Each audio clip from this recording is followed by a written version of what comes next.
mentioned in an earlier video that I wasn't really comfortable with the lack of support with the wing hold down area.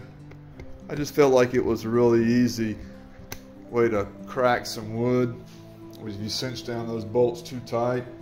Especially this is just balsa here, and then there's this gap between here and where the bottom of the wing fits.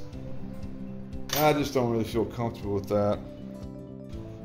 Sure, it's okay, but anyway, so I just took some scrap wood. I'm gonna take scrap wood and I'm gonna fit it in right here, 2 pieces. And then I'll come back in and re-drill the holes for the bolts.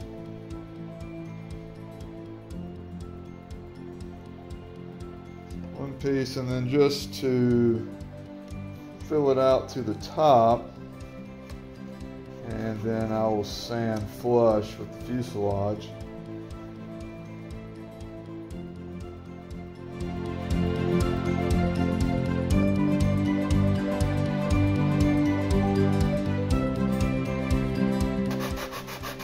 Even with 36 grit sandpaper, albeit it's pretty well worn, but still, going with the grain on balsa takes a long time to sand.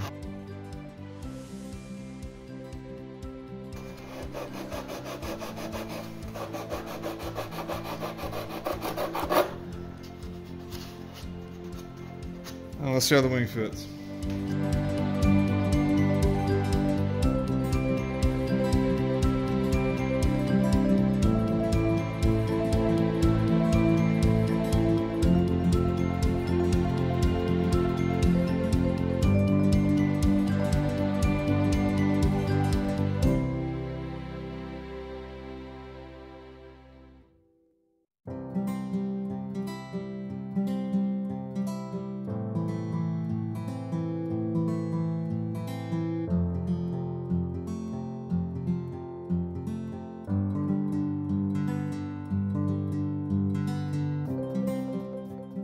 A steel hex socket bolt is used here to pull the T-nut up into its position in its respective hole.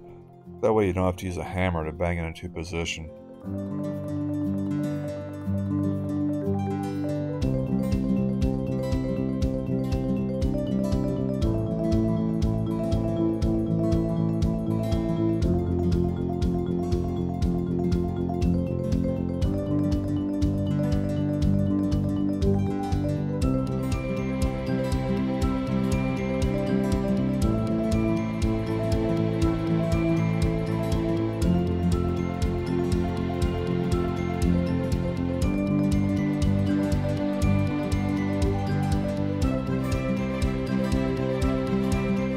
Have the nuts in, wing bolts in, and that completes that part of the installation. So I went ahead and kind of put her all together. Nothing's glued, just kind of being held in place now. Checking to see what needs to be done before covering. I've got the motor in, spinner, propeller. I've got an ESC in there. They're going back to a Spectrum AR620 receiver, which I'll probably end up using. The back, I stuck in some really old GWS narrow standard, I think that's what they're called, servos. I'm only using them because they fit the slot perfectly. They're lightweight and they work. But I'll probably end up changing them out after the first few flights. The control horns came with the kit, nylon on the rudder, same on the elevator. I also have those same type servos in the wings. Had to use 2 16-inch extensions for the rudder and elevator. As you can see, the canopy is in place. I thought about using a pull-pull system for the rudder, but decided to just go with the direct linkage there in the tail. So with it all put together, oh yeah, and I have Couple wheels. These aren't the wheels that came with the kit, I don't think. I believe these were the wheels. But I thought these were even lighter, so I went with them. I'm holding them in place with a couple of wheel collars. I'm not a big fan of wheel collars, but in this instance it'll work. I'll trim off the excess music wire when it's all said and done. Right now the gear plate's just kind of stuck in. It's not even fully positioned in place.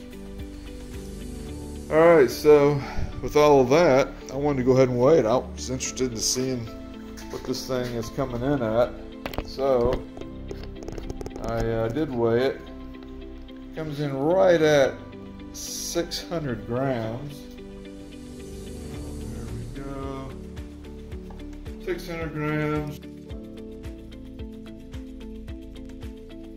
And then I weighed the battery also, and it comes in right at 170 grams. So all that total, what we have here plus the battery, is 770 grams. And I'm thinking, you know, I could probably get right there at 800 grams. Covering's gonna add a little bit, and I don't know, there's probably some doodads. Oh yeah, one other thing I'm gonna add, which I haven't done yet, I'm gonna add some styrofoam here. Styrofoam this section right here, just to smooth, make this more.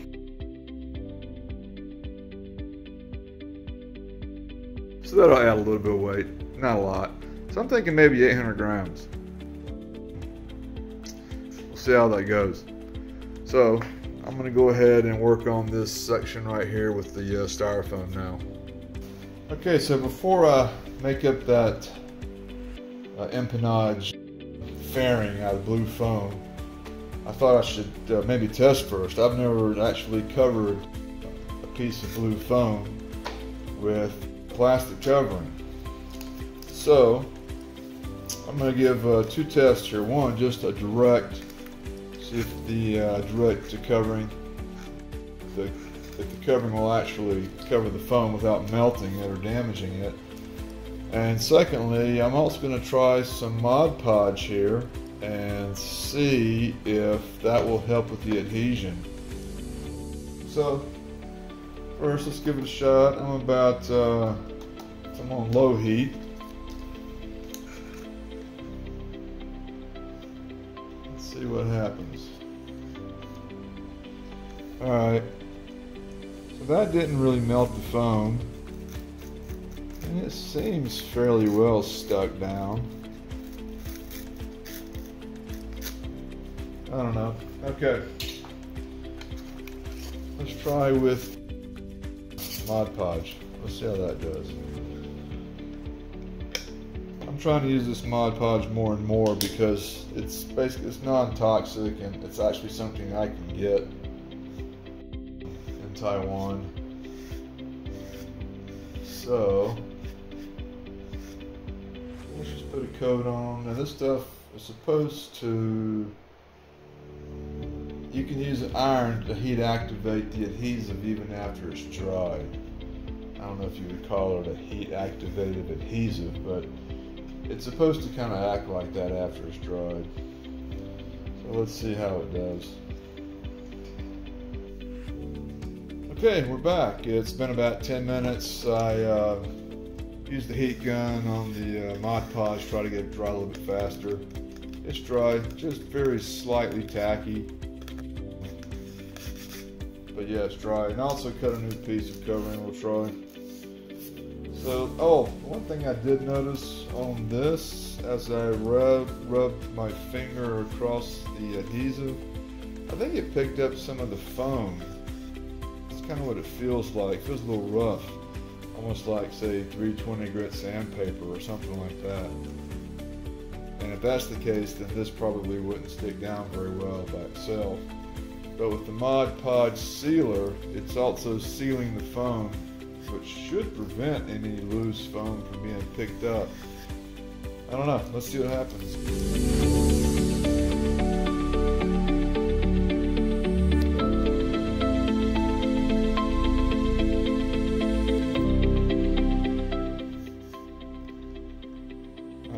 did a much better job of sticking it.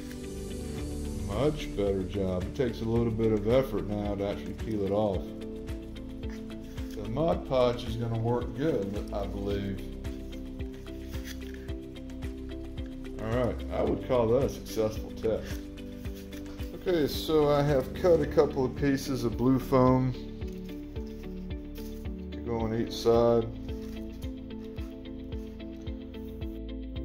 I'll go ahead and I'm going to glue this in with that Mod Podge again.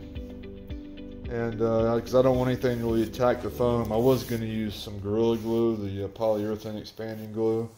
That's good. It's lightweight. It has so much air in it that it's a very lightweight glue. I just didn't really want to have a lot of that stuff oozing out and then trying to deal with that later. So I'm going to give the Mod Podge a go. It's just, all it really needs to do is hold it in place as I shape it. And then with that, the covering will help stick it down as well.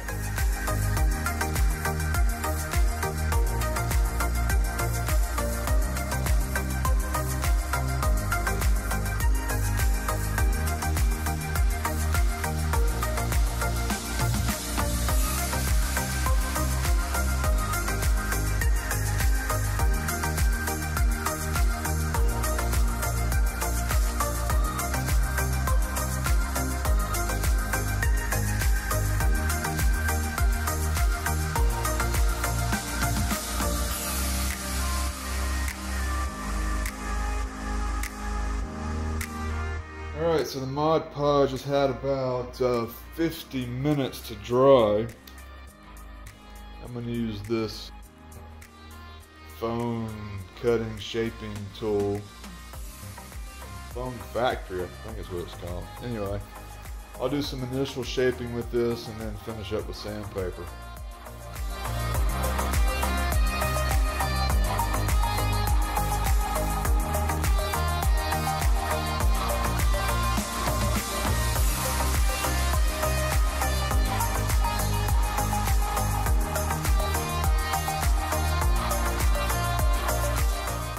Took about 10 minutes with some 36 grit paper, but we got the styrofoam or blue foam sanded down in place. This piece right up here, it looks like I gouged it a little too much with the hot wire cutter. I can fill in that with some light putty, but overall I think it's going to look much better than just have left it open.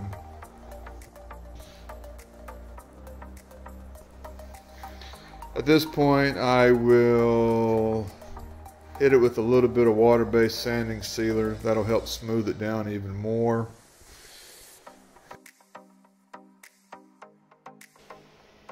One of the other things that I needed to do with the fuselage was to glue in the little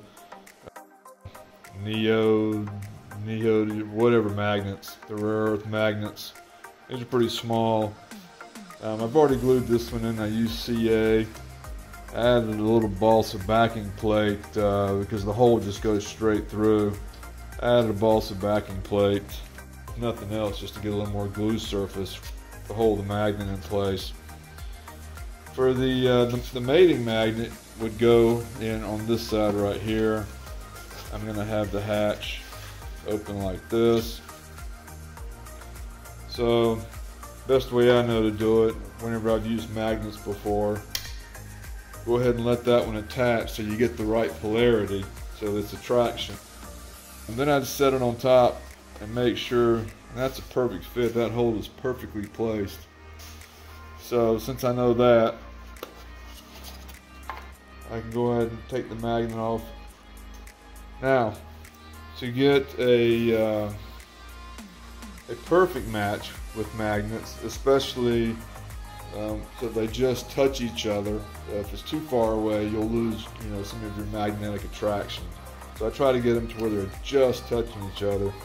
Or the other extreme, where the battery sits a little bit proud in its hole, and therefore the hatch and the fuselage side rails will not be flush to each other. For that, I use saran wrap. I just take a piece of saran wrap, lay it over top. Now I will not be using a CA for the second magnet because it just sets too quick, I think, to get a good positioning. So I'm going to go with my 30-minute epoxy again. What I'll do, I've again glued in a backing balsa plate here.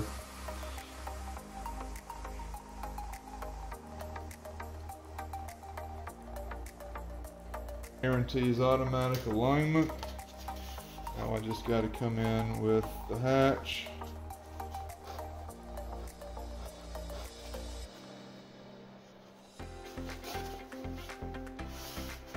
Snap it down into place.